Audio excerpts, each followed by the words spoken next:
Wow. Okay. Um, I'm breaking this down into paragraphs. So I just hold on. Just read the first paragraph, and yeah, that's a great way of putting it. I like the blank book thing, but you give your life meaning. Yeah, yeah.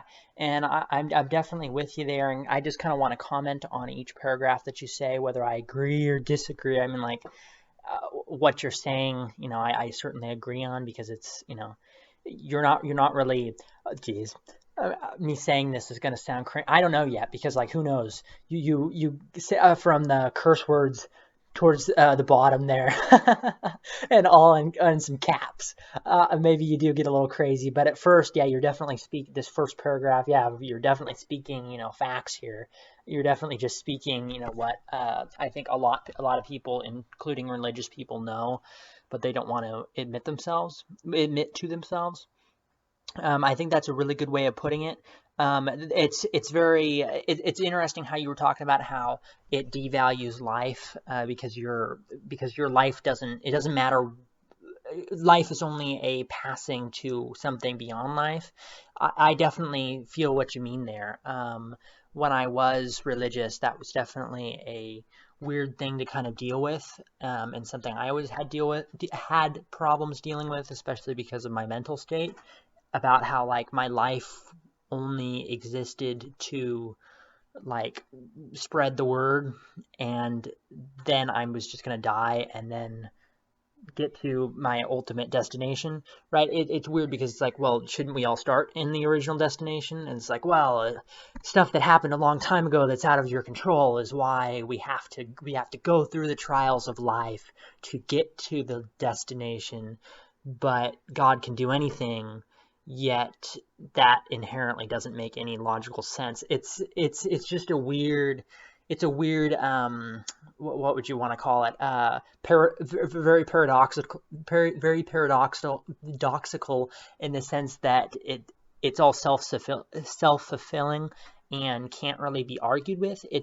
It's interesting. Well, it can't be argued with in terms of like you can't really argue with crazy, but that's kind of the fun part is because like you'll notice you'll look at different religions, and I think looking at the history of religions is fun for exactly that purpose.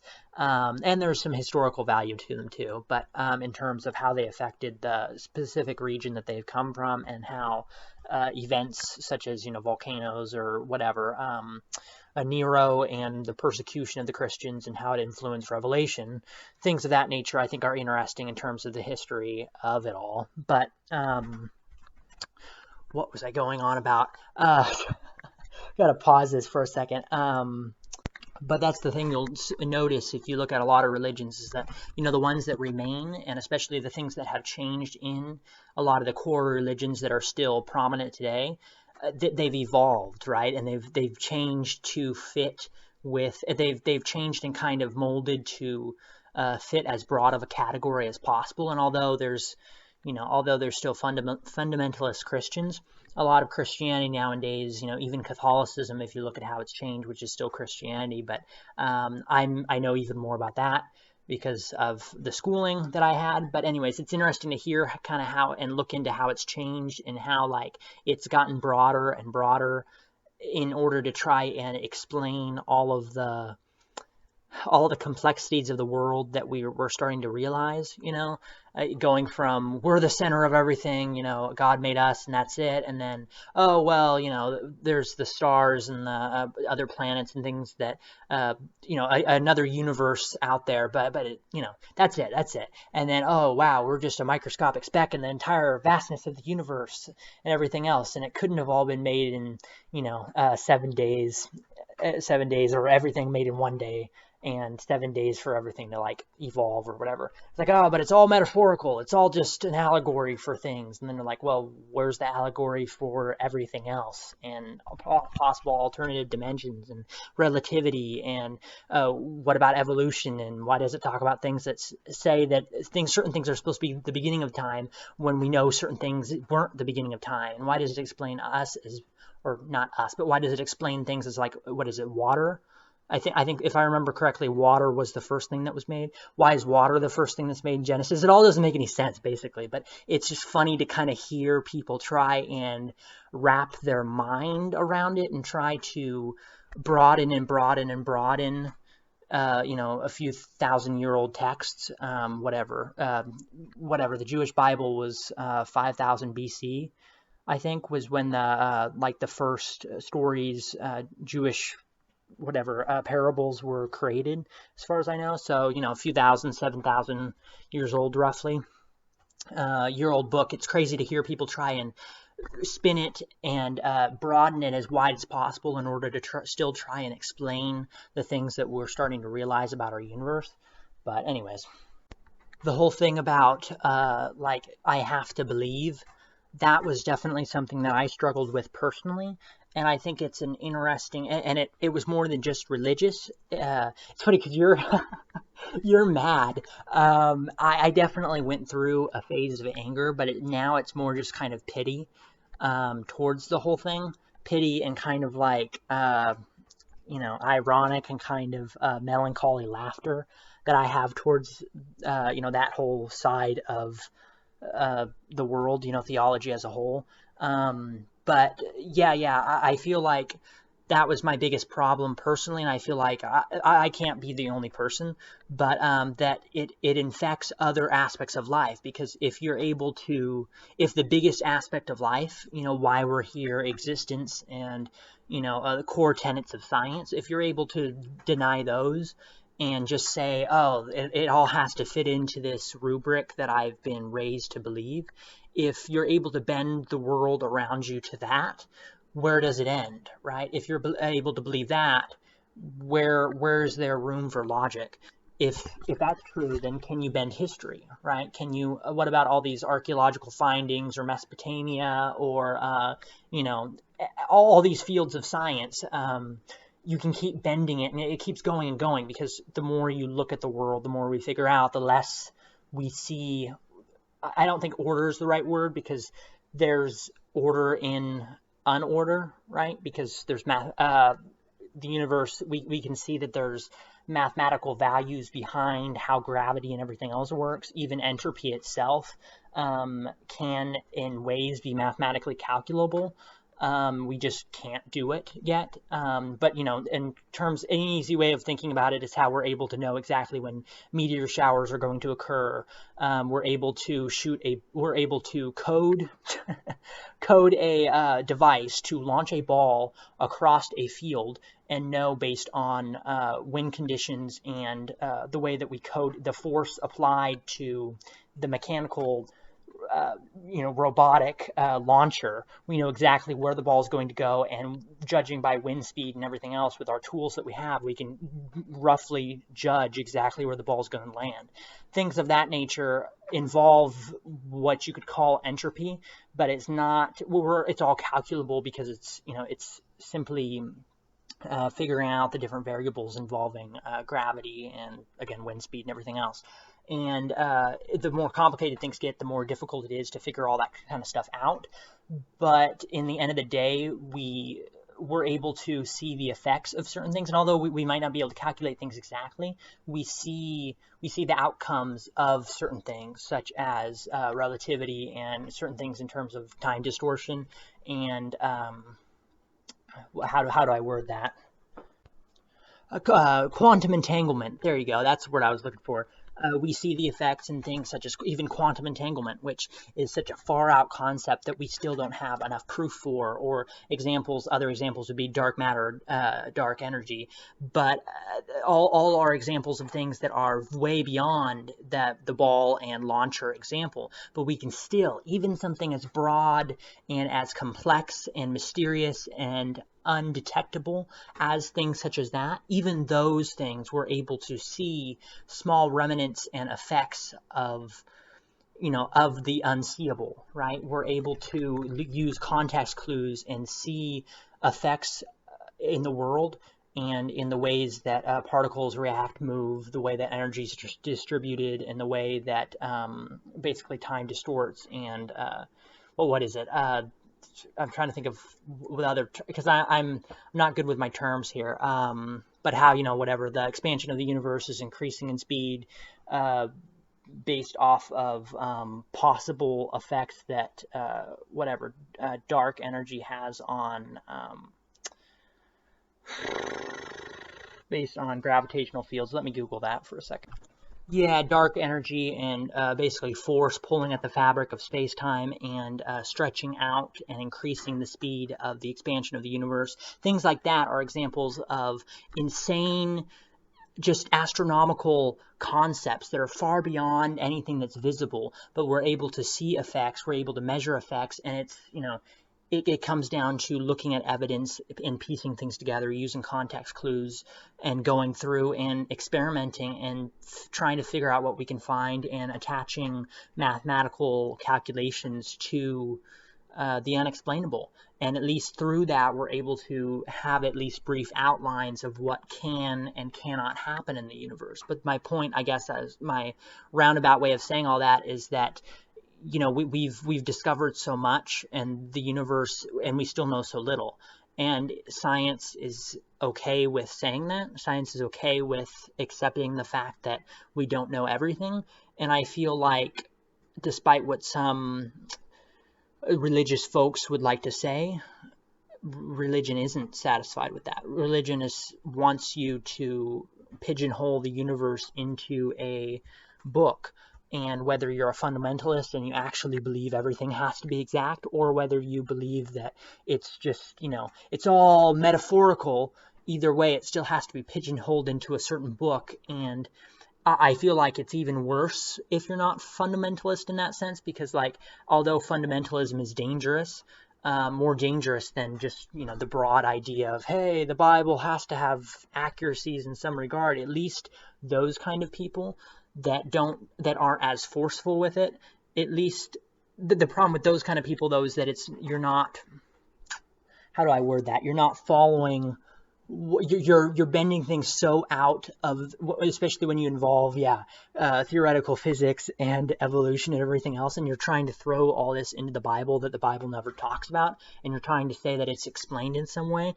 You're bending so far out, and you're trying to believe in the truth of science so much, and trying to squeeze it into something that doesn't make any logical sense. At that point, you morph your faith into something that's not even religious anymore. God created everything, but I mean, he created, the Big Bang, and then that created this and this, and you you go through all these things, and then by the end, you're like, well, and everything's, the stories in the Bible, those likely couldn't happen, so those must just be, parables of some kind, and Jesus might not have even been real, and so on and so forth. And then what are you left with, right? Once you start removing these pieces and you try to explain it, it slowly falls apart. And that's exactly what happened to me. And you talked about let me quote you here. What was it? Once you open a science book, that was when you realize that this isn't true. Me, it was the opposite, which is really funny. But we both came to the same conclusion. You described basically what I'm describing here. Me, it was the more I read of the Bible, the more I thought it didn't make any sense. Because I saw the world around me and I saw all that stuff, and my passion for science continued to increase. And I was also still going to Catholic school, and I went to it for 12 years of my life. 12 years of my life I went to Catholic school, and 2 years I went to just a plain old religious school. So 14 years, and many, many Sundays later, every time I would go, it just never melded, and it never made sense, and it always got... there was always the divide more and more, where it's like, well, this can't be true. This one little thing can't be true. Okay, move on. Okay, well, this can't be true. Okay, next, let's go to the next chapter. Exodus, Leviticus, Deuteronomy. Go through. No, this can't make sense. This can't make sense. This can't make sense. Am I being honest? This can't make sense. This is highly unlikely. And the next thing I know, there's nothing left. Yeah. You're part of the problem if you sit back and you're just like, well, it'll work out. I don't want to say who it is, but there's somebody specifically in my family that's exactly like that, and not just in big topics, even little topics. Well, it'll work out, it's okay, and it all works out, go with the flow kind of thing. And it's like, I get on the one hand that that's good, and to an extent that's good, right? You can't constantly be worrying about certain things, but at the same time, you got to kind of step up. And a little bit of that's okay, again, but the person specifically that I'm thinking of, which I won't mention who it is in my family, but that specific person also happens to have a big problem with, how do you word that? With taking responsibility and wanting to step up to actually fix things when things go wrong. And that's exactly how it feels. It feels like an excuse. It feels convenient, right? If that's so true, you could easily spin, and because it's all crap, because it's all not founded on anything actual. It's all founded off of, 7,000-year-old. I'm talking about Christianity specifically, but you can go any religion. I'm just pointing at Christianity because that's the one I know the most about. That's the one again, went to school for 14 years learning about, went to countless religious ceremonies and all sorts of stuff. But you know what I mean? Since it's only founded on that 7,000-year-old book, and that's it. That's the core of all of it. In the end of the day, you're able to manipulate it the way you want. It's a tool for the, how do I word that? It's a cloak from reality for the ignorant. It's a weapon for the manipulative, and yeah, that's about it. Yeah, a tool for the manipulative and a cloak for those that are ashamed or can't accept reality, really. Or you could say like a drug for the uninformed. That works too. That's the third option. And the funny thing is I talked about how religion just keeps changing, and because the ones that, well, it's natural selection. So like, the religions with human sacrifices and stuff fall to the wayside, but the ones that had, some superstars behind them, your Muhammad's and Jesus and so on, the ones that had some real big push behind them, some ones that involved big empires like the Roman Empire, or ones like Buddhism and Taoism that affected different, like whatever, that were tied in with policies of kings and queens and things of that nature. Or Christianity, right? Christianity with the way it's kind of influenced Europe and British kings and queens and things of that nature. Being tied in with all that stuff really helped boost it forward. But as it goes throughout time, the ones that do survive, have to go through natural selection, have to change. And in terms of the heaven and hell thing, that's the funny thing, is because like you look at early, because it's all the newer it is in the Bible, the later it is, right? The earliest parts of the Bible were what? Yeah, 7,000 years old, 5,000 BC, somewhere around there was when they were first being talked about. And Revelation, very end, was Nero, which was like, what was it, 100 AD, something like that? 200 AD, I forget when. But then it gets more complicated, because like in Catholicism, the earliest I know, of course, for the Bible would be the books of the Torah. In Judaism, and the latest the Christian Bible would be even past Revelation, I think, because there's the letters of the apostles and the writings of the early popes, which supposedly are connected to the apostolic succession, which is basically the belief that Jesus instilled the church with the apostles, and the apostles moved on to found, in Catholicism at least, the Catholic Church and the first popes and everything. And supposedly they had very close connections religiously and spiritually somehow with all that. So because of that, a lot of their writings are taken as kind of like, I don't want to say a pseudo sequel, but kind of like the Bible after hours, the Bible extended edition. So if anything, you could say it ended there. It gets complicated because then, of course, then you get to like the Book of Mormon. It's like that's the newest. Yeah, depends on what you're talking about. I'm talking about like the original. How do you word that? The original, like early AD, kind of like whatever, Greek Empire. Though the last stuff written around that era would be somewhere involving either the letters of the apostles, or some of the books written by like the first or second pope that supposedly were like friends with the apostles and all that crap. I don't know. I haven't, again, I forget some of the stuff, but you can Google all that. Anyways, so my point, geez, my roundabout point of that was that those elements have influenced a lot of things involving heaven and hell, and it's interesting to see how, hell originally was Sheol, which is Hebrew for the grave, and it was just like black darkness. And one of the early stories, specifically from the Bible, and like, what was it? I forget what book it was. Specifically describes it exactly like that, where it was basically a black abyss that was like you could look up into heaven, and the people in heaven could look down at you, and you were basically separated by black void. And it slowly evolved and took inspiration from Greek and Roman mythology, and involved a lot of more fire and brimstone and so on. Different stones and descriptions that were in some in the Old Testament, some in the New Testament, have then been translated incorrectly from Hebrew and have been seen as brimstone and other things when it's not actually brimstone, as far as I know. There's really interesting topics, books, videos, and all sorts you can read on that about basically the evolution of hell. But that's another one that's evolved, and specifically, the ideas of hell we have now, funny enough, took thousands of years to change and morph into that.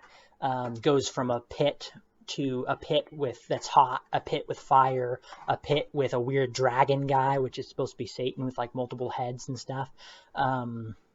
And it just keeps going and going until you get to like the modern hell, with everything, fire, brimstone, lake of blood, whatever. There's the four horsemen of the apocalypse that come out of the seven seals and all sorts of, just it gets crazier and crazier.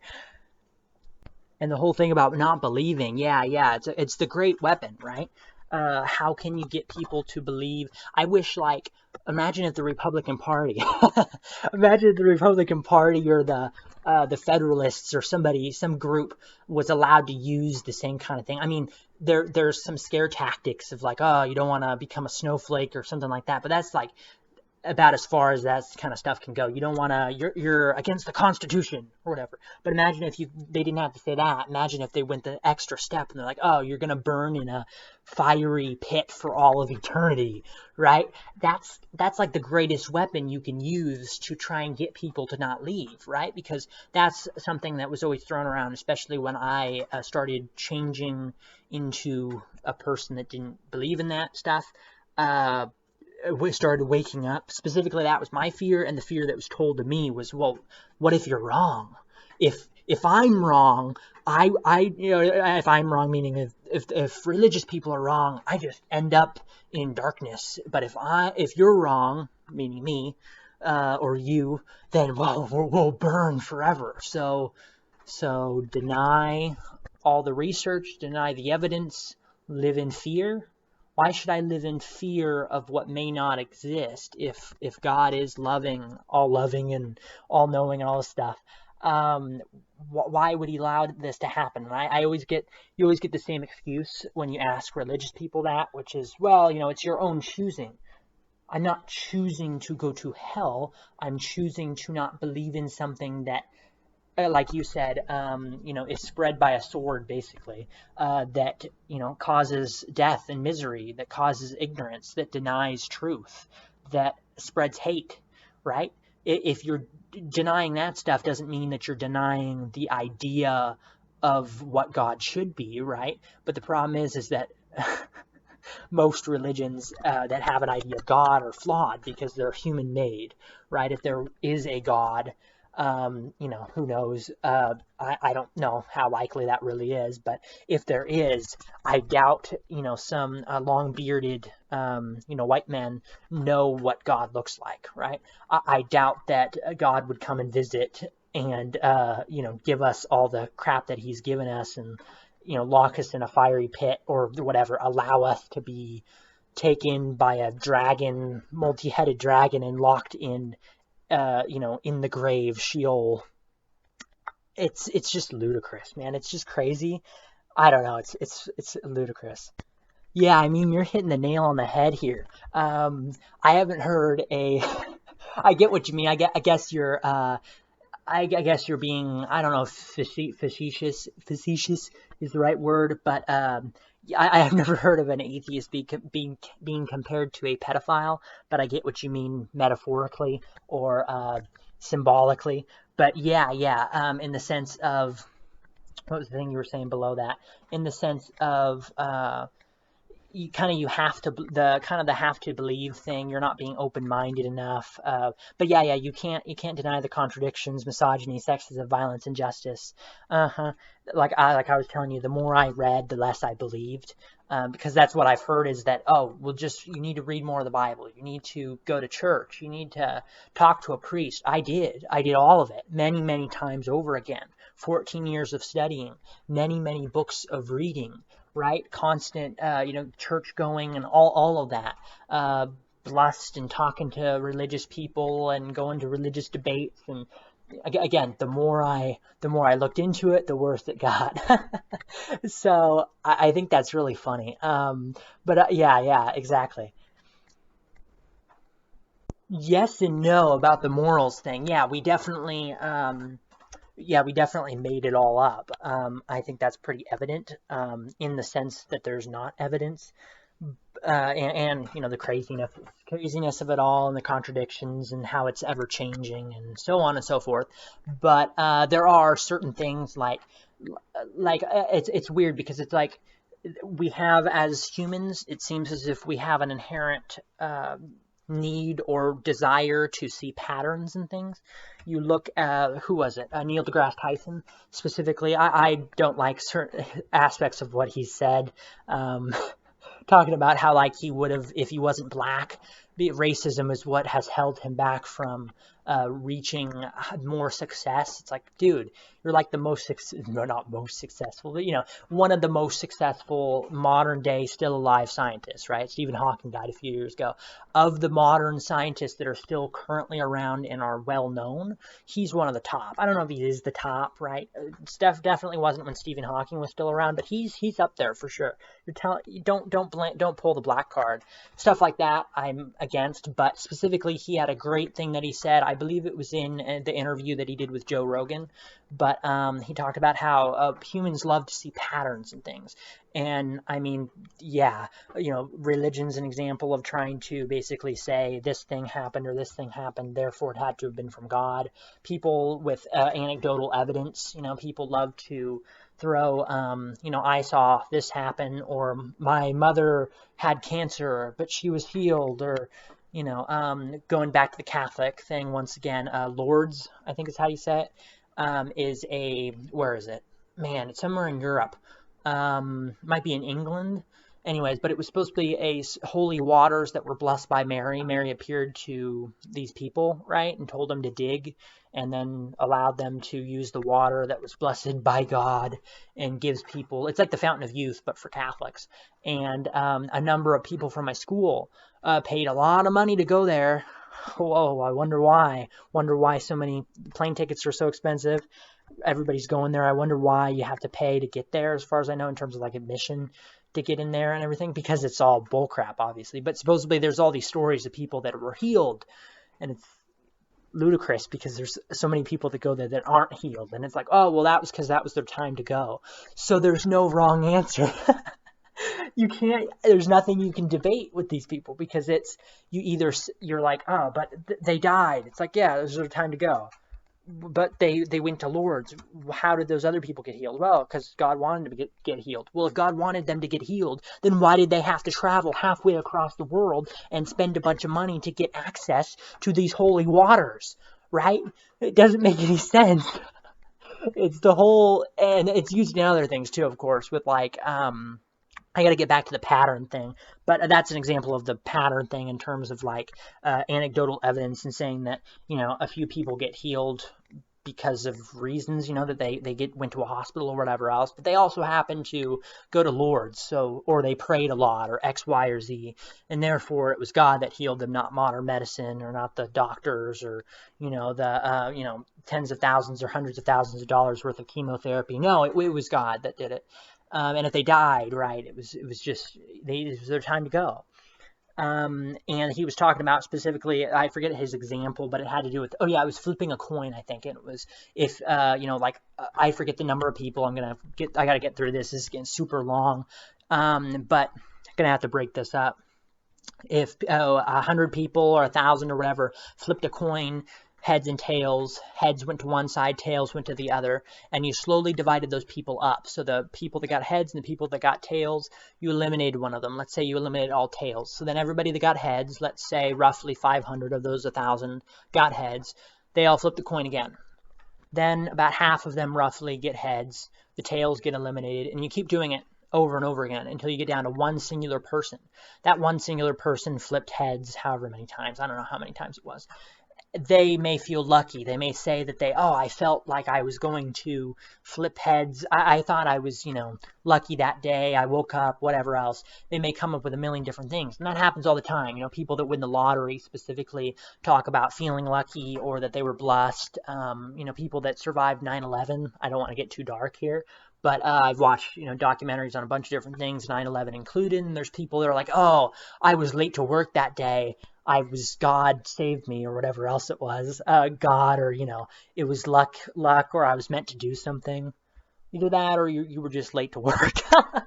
And it's sad to say because it sounds good. It's like you said, it's gushy, right? I'd love to think that. I'd love to think, I've survived drowning and getting hit by a car and a few things, just like most people. And I'd love to think that all those reasons were because there's some omnipotent, bearded man staring down at me from the sky that's rooting for me. But it's just weird and doesn't make any logical sense. And if that's the case, then why has all this other stuff happened to me? And again, if the best excuse is just that, well, you deserved it, or it's God's testing you, it just doesn't make sense. It just doesn't make logical sense. And you compare it, you do the whole infant thing, like you were saying, where you're like, well, what about infants that get sick or whatever else? And you're like, oh, it's. And then the best I've heard for stuff like infants is like, well, it's, I've heard they stutter and they're like, well, it was their time to go. Well, why did they exist? What was the point of them existing if they only existed to then die, in infant death of some kind, or, die a week later and, give their mom or their parents, some kind of, mental disorder because they're a wreck from their kid, dying of some whatever lung disease in a week after their birth. What was the point of that, right? You're saying everybody has a point to exist. No life is pointless, yet that life existed for such a small blip of time. That life only caused suffering to those around it. What? Oh, but I was going to say the morality thing. There's a few things in morality, technically. I mean, like murder and a lot of the universal things that technically have evolutionary benefits, but it's evolutionary benefits. And why? Is it because it's good? Is it because it's bad? Well, no. I mean, a lot of things that are universal in terms of what's good and bad. Lying to others, breaking the pack, and you'll get why I said pack in a minute. They have benefits in nature, and that's not because they're good or bad, obviously. It's because they have benefits. If a trait is whatever, if a trait causes or increases the chances of a being's survival, and it can be whatever it's called, sexual selection, and it can basically be whittled. How do I word that? Let me pause this and word this better. If a trait increases the chances of a being's survival, it's likely to get passed down, especially if that specific trait very much increases, has a very high likelihood of increasing the chances of a being's survival. That trait's going to be passed down. That trait's going to increase the chances of those animals surviving. The animals that didn't have those traits start to die off, and the animals with the beneficial trait that helped them survive is going to be passed on to their kids. Eventually, after many generations go by, that's going to be the predominant trait. Murdering your own kind is something that animals do, but it's not nearly as common as murdering of other, how do I word that, of murdering of other kinds, and specifically among such as primates, for example, that bash each other's brains out with rocks. Besides it not being nearly as prevalent as it would, if it was too prevalent, it would have been a danger to danger to the success of the animal, if that makes any sense. It's the success of the overall species. And because of that, although murders happen within their own kind, overall there's a general distaste for that among many types of animals, in the sense of, besides alphas fighting it out and things of that nature, you just don't see that kind of stuff happening on a wide basis. And you exactly see the opposite of that. You see, species helping each other, or animals helping each other out within their own species. That's important. And through that, doing things to increase each other's survival. So because of that, humans have an indicative nature to enjoy and gets a small bit of satisfaction from helping each other. And specifically, oh wow, you treat somebody badly, or you hear that somebody murdered somebody else or whatever else, what do you know, a little thing in the back of your mind's going off, your fight or flight, making you scared because it's prey, it's fear, right? And even if it's not you specifically, even if organisms ultimately are selfish, certain traits are selfish in the sense that they certain traits are still selfish, like the murder thing, murdering others. But if the murder doesn't have a direct benefit for you, and the murder increases the chance of your pack, basically your surrounding environment, becoming more hostile and inadvertently dangerous to you, it's not something that's a good idea, and you're likely going to have little flags and alarms going off in your brain telling you not to do that. Now, that's not because it's good or bad in nature, right? Murder's murder, murder happens, but it's because there's a primal reason, a primal fear of what could happen to yourself if you were to do that. Even if there are small gains, right? If you murder your next door neighbor, you can take his house, but the problem isn't just the law. Even if the law wasn't there, if you kill you're a caveman and you kill your relative or whatever else to bang your aunt, as a caveman, ultimately these conversations are getting insane. These conversations are getting wacky. But if you do that, right, you get the short-term benefit of reproduction, but you get the long-term difficulty and the threat of of other predators and other things doing that to you. You don't have that family bond that's able to protect you.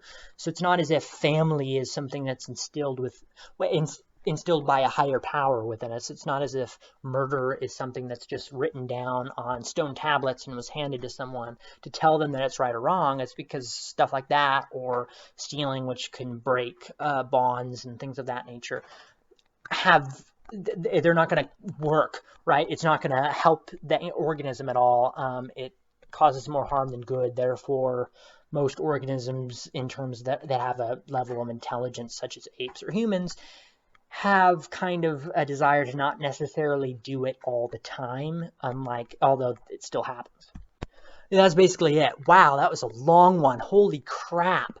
I don't know if I could really edit this down, so I'm probably just going to post this in whole, and post this. Oh, let me reword that. I'm going to split this up into a bunch of parts, and then just like only do the first few parts I guess this is at the end. So I'll write, never mind, I'm done. I'll write to you the instructions.